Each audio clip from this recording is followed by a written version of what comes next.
सुप्रभात विद्यार्थियों, सानंद होंगे। आज आपको हिंदी में राम लक्ष्मण परशुराम संवाद पाठ से संबंधित प्रश्नोत्तर लिखाने हैं। प्रश्न और उत्तर उनके यहाँ लिख दिए मैंने।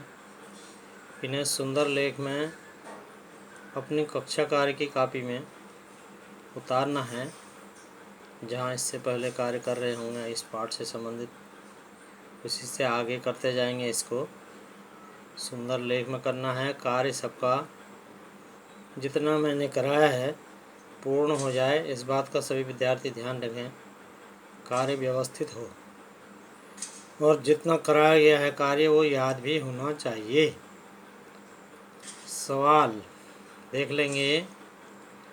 परशुराम के क्रोध करने पर राम लक्ष्मण की जो प्रतिक्रियाएं हुई, उसके आधार पर दोनों के स्वभाव की विशेषता लिखिए। तो इससे संबंधित उत्तर ठीक इसके नीचे लिखा हुआ है मैंने, इसको सुंदर लेख में उतार लेंगे। अगला सवाल, साहस और शक्ति के साथ विनम्रता हो तो बेहतर है। इस कथन पर अपने विचार लिखिए। इसका उत्तर यहाँ नीचे लिखा है, हरी स्याही से सुंदर लेख में लिख लेंगे।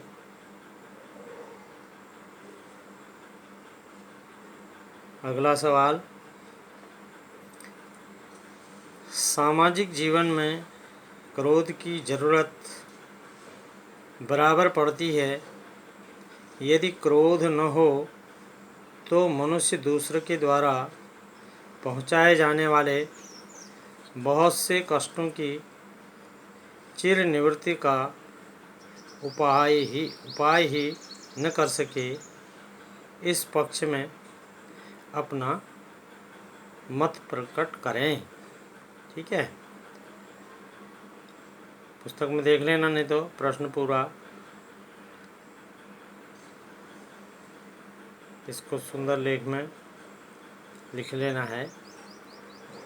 रामचंद्र शुक्ल की जो टिप्पणी है ये उस आधार पर है।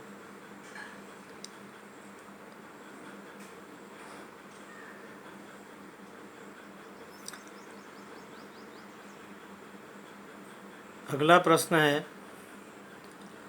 परशुराम ने अपने विषय में सभा में क्या क्या कहा, पद के आधार पर लिखें। पद दिया हुआ है आपकी किताब में, संकेत मैंने लिख दिया। बाल ब्रह्मचार्य को ही ठीक है, से अति घोर तक ये संकेत लिख लेंगे। और चाहे तो पुस्तक में इसको फिर से पढ़ लें एक बार, और उसी में परशुराम जी के बारे में दिया हुआ है, उन्होंने अपनी प्रशंसा जो की है, ये इसका उत्तर है। उसके बाद अगला प्रश्न है, दोहा और चौपाई की परिभाषा लिखिए। दोहा और चौपाई की परिभाषा लिखिए। दोहा हेडिंग लिखा है, उसके बाद उसकी परिभाषा लिखी है कि दोहा एक मात्रिक छंद है। इसकी पहली और तीसरी पंक्ति में 13 मात्राएं, दूसरी और चौथी पंक्ति में 11 मात्राएं होती हैं। और उसका उदाहरण नीचे लिखा हुआ है। दोहा लिखा है, सूर समर करनी कर ही कहीं न जना भाई आप, विद्यमान रण पाए रिपु कायर कथें प्रताप। उसके बाद चौपाई हेडिंग लिखी है, और चौपाई के बारे में लिखा है कि चौपाई मात्रिक छंद। चौपाई में 4 पंक्तियाँ होती हैं, प्रत्येक पंक्ति में 16 मात्राएं होती हैं। ठीक है, और उसका उदाहरण नीचे दिया हुआ है। नाथ संबोधन भंजन हारा, हो यही केव के दास तुम्हारा, हाय सो काह कहिए किन मोही, सुन रिसाई बोले मन को ही। और इसी के साथ ये पाठ समाप्त हुआ, और इससे संबंधित अन्य जानकारियाँ आप पुस्तक पढ़ करके कर सकते हैं। और जो कार्य कराया है उसको ठीक से याद कर लेंगे। लेख अच्छा हो, सुंदर लेख बनाइए। काफ़ी व्यवस्थित होनी चाहिए, सबकी जिल्द चढ़ा हो, प्रथम पृष्ठ में नाम लिखा हो, और इंडेक्स सबकी बनी हो। इन चीज़ों का भी ध्यान रखेंगे। जैसे पहले से कार्य करते हुए आ रहे हैं वैसे करना है, कार्य थोड़ा बढ़िया करना है, व्यवस्थित करना है। ठीक है, धन्यवाद। शेष फिर बताएंगे आगे प्रक्रिया जो भी होगी।